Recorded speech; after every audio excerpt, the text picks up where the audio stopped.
Hi, I'm Mark Lesnick. I'm here with Mark Brooks. We're here at the conclusion of the 2011 Internet Dating Conference, Dating Industry Conference that took place in Los Angeles at the SLS Hotel.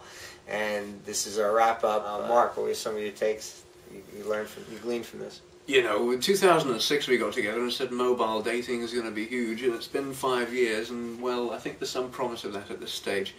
We know, for example, there are 3 million people on smartphones in the USA that are using it pretty much every day, using internet dating specifically. It was actually a hot topic for a good reason this year, as mobile dating really is something that people should be focusing on. And Android, interesting enough, there was discussion, we saw the numbers on Android, but the kind of consensus from the room was that Android was actually going to be more hot than the Apple platform, and something that, you know, it's kind of a toss-up right now whether you should develop for Apple or Android. So, I mean, there's a lot of discussions offline and over cocktails that were quite interesting as well. No, I agree with you. And actually, they were talking about coding HTML5 and other issues that are coming forward in the industry. But clearly, yes, as far as business models were concerned, some of the more profitable business models were starting to come forward. They were starting to talk about that in various advertising models, as well as different ways to actually structure the thing. So clearly, it's starting to show some level of, you can call it maturity if you want to, but it was definitely being shown there. That was an interesting part I saw at the event. The other thing, again, same deal we saw like in Miami, you know, just this exuding level of happiness that was emanating from this event. I've been doing conferences for a long time. When you see stuff like that, you're like, yeah, okay, this is cool. So I'm sure you had the same feelings here.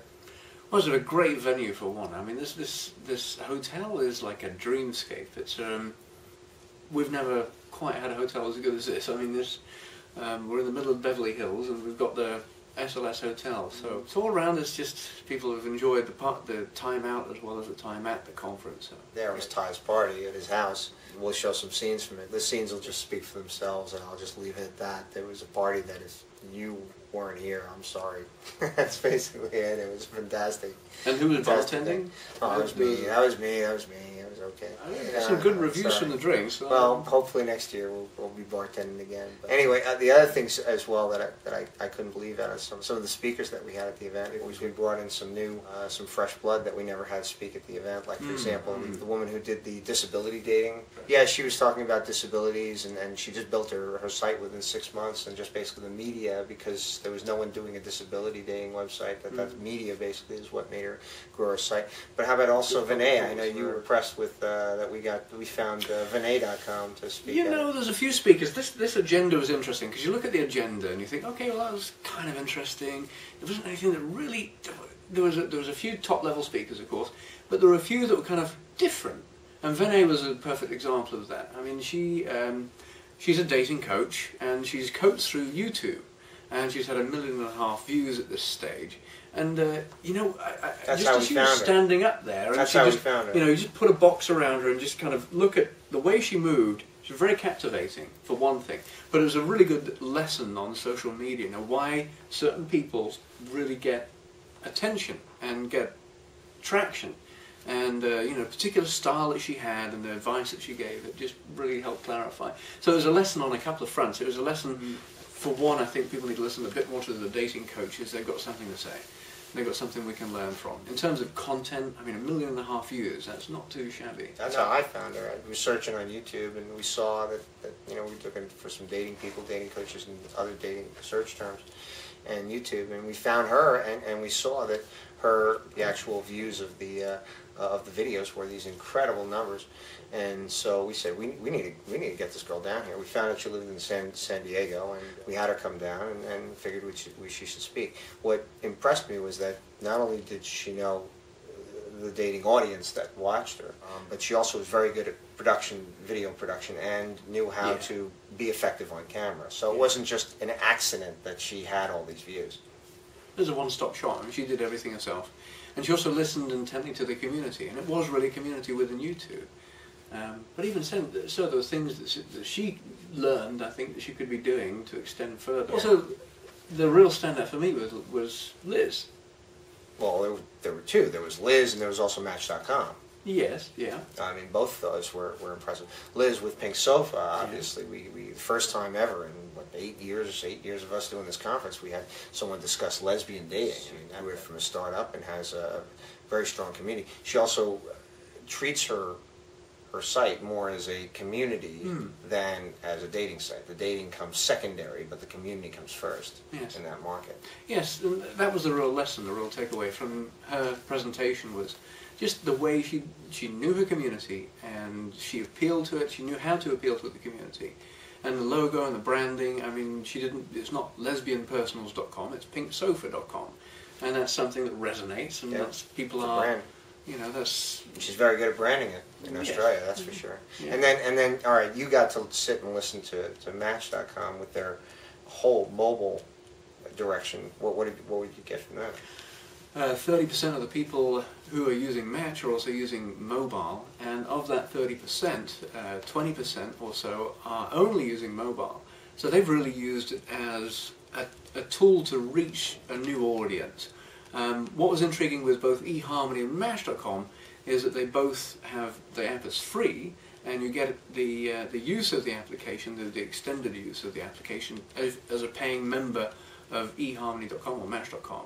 So so they took an alternative approach. A lot of the apps you would pay for either points or you'd pay a monthly fee, but eHarmony and Match took the approach of just having it as an add-on. I think that works very well. What they're really, I think, thinking towards is when Apple starts, when they're charging 30% on the renewals as well, it doesn't quite make sense for them if they can just have it as an add-on and charge $20, $30, $40 a month. They can do a lot better with that than charging $4 or $5 a month. The other thing that was really interesting was she showed us how and what they watch in terms of what it is they're looking at in the mobile sphere that they're not doing now, but they're looking at. And that sort of gives you insight to what they might be doing in the future. The slide of all the different mobile sites that they watch closely. And they're not Match, they're other sites. That was very intriguing. Well, they draw their inspiration from many other points, and so should the rest of the industry. And the final panel, what were your takeaways from that? That got heated once in a while. Yeah, with the background checks, as usual, that's our least favourite important subject. we broached that. And there was one individual that sat in the back. It wasn't SafeDate. DateProtection.com. No, well, he sat in the back, but there was another guy, SafeDate or something, SafeDate. eSafeDate. And eSafeDate, that's it. eSafeDate said that they offer the data for free because it's from the FBI, and the other companies like National Background Data and Pat Mangicotti, with Equifax, she was saying no, that free data is not going to be accurate. And so then I approached the Connecticut representative and said, well, wait a second, if I'm using this that's free or I'm using this that's paid, forget about it if I'm not using the one that's paid, but if I'm using the one that's free, and I approached the Connecticut State Legislature and say, based on the bill, is that okay? And they said, we didn't even go there. We're not on the background checks. We're not even telling you which one to use or what to use or that you have to use it.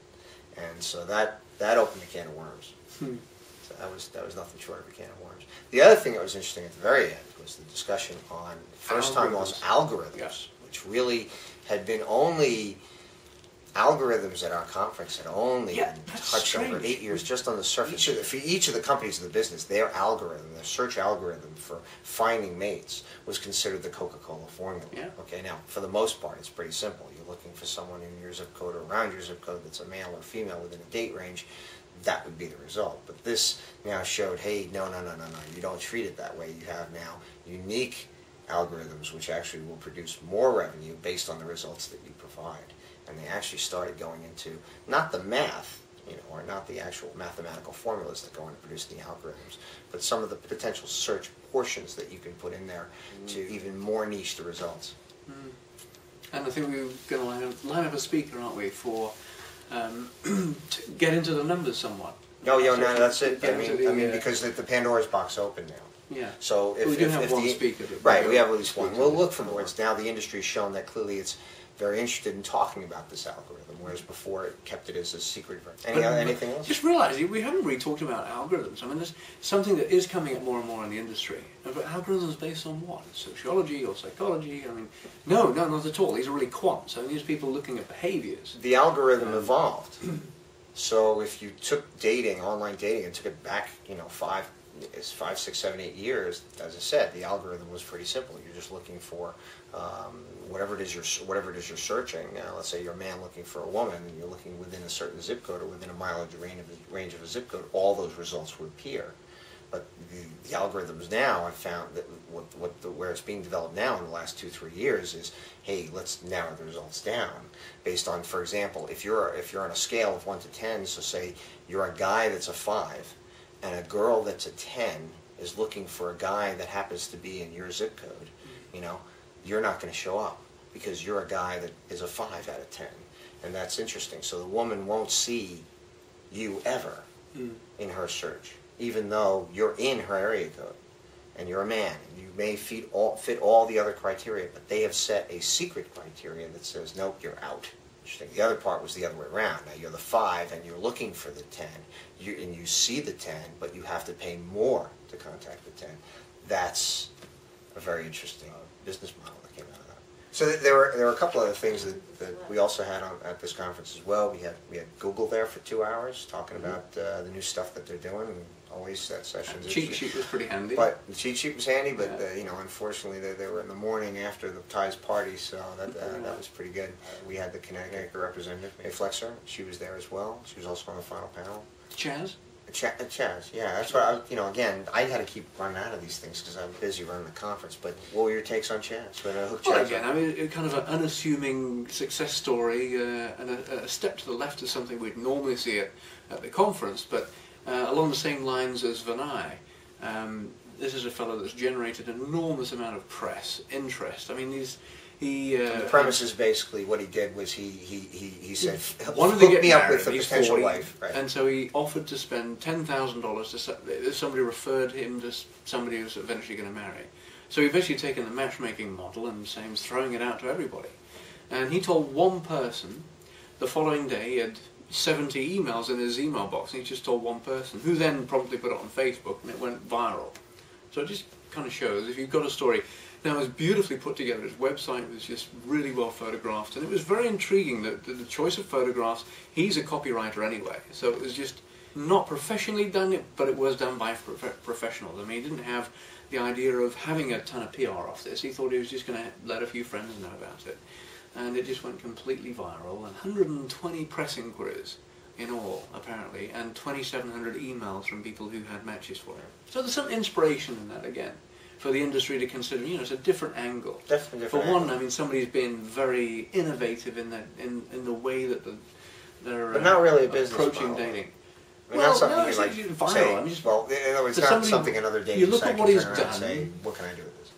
Yes, you do. I think so. You look Okay. at that and you think, well, look at what he's done. He's created an enormous amount of PR exposure, most of it which he hasn't really picked up, which he doesn't have time to. It just shows you the sort of things that get traction, and I'd like to see more of that. Got it. So in other words, if a dating site, for example, that they had one of their members they did something with, they would probably get more attention to that dating site. Well, just look, what did he do right? He had a story, he had beautiful imagery, and he told the story very effectively. And then he just threw it out there. I mean, he didn't even seed it. There was no real mechanics to what he was doing from social media. He told one person. And they put it on Facebook. So it just shows you what can be achieved with social media, with, more importantly, a story and a brand story, ultimately. So that's the point of inspiration. So anyway, that pretty much wrapped up the event. I mean, we pretty much carried everything that was there. Apart from putting you guys to sleep, we did put our test audience to sleep. Don't figure. We need more people in the test audience next Yeah, more people put to sleep, so we put the... Somebody who appreciates us, really.